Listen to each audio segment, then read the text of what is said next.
Have you seen anything at this point that gives you a high degree of confidence that the Wuhan Institute of Virology was the origin of this virus? Yes, I have. Yes, I have. And I think that the World Health Organization should be ashamed of themselves because they're like the public relations agency for China. And this country pays them almost $500 million a year, and China pays them $38 million a year. And whether it's a lot or more, it doesn't matter. It's still, they shouldn't be making excuses when people make horrible mistakes, especially mistakes that are causing hundreds of thousands of people around the world to die. I think the World Health Organization should be ashamed of themselves. I would say probably it got out of control, but there's another case that how come they stopped all the planes and all of the traffic from going into China, but they didn't stop the planes and the traffic from coming into the United States and from coming into all over Europe. I mean, look at Italy. Look what happened to Italy.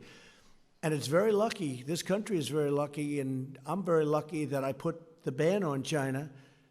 As you know, very early on in January, we put the ban on in China, and that was a very early date. That wasn't a late date. That was an early date. Then we later put the ban on in Europe.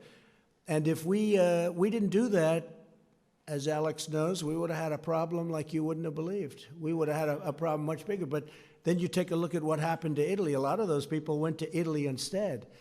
And it's been a very, very tough place, Italy. And then on holding them accountable, is that something you prefer to do now in the next few weeks? No, I don't want to do that. I want to find out what happened.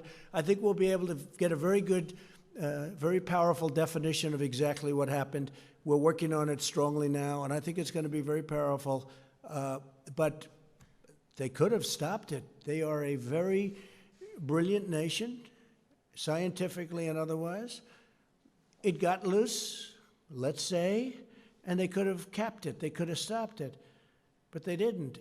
But they stopped planes from going to China, but they didn't stop them from going to the rest of the world. What was that all about, Jim? Just to help us out on this, to follow up on Jordan's question, you praised China in the past, so what's changed? When you tweeted, China's been working very hard to contain the coronavirus. The U.S. greatly appreciates their efforts and transparency. It will all work out well.